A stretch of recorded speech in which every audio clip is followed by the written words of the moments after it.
So since the age of 4 years old, I've always had either a four-wheeler or a motorcycle to play with. The last 8 months of my life, I haven't had either.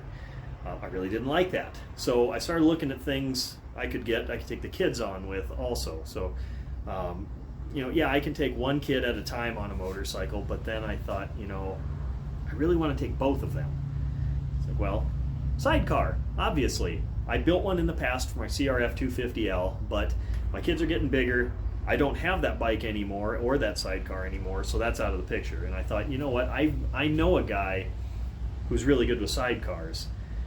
Lee Bruns out of Watertown, South Dakota.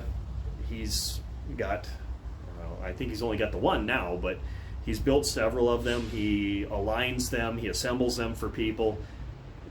Incredible guy. He'd give that Dos Equis guy a run for his money for most interesting man in the world. So I talked to him. He had one.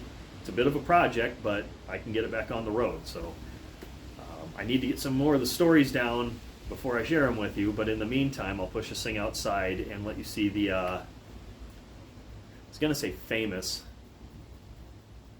recognizable, infamous, the infamous metallic waste.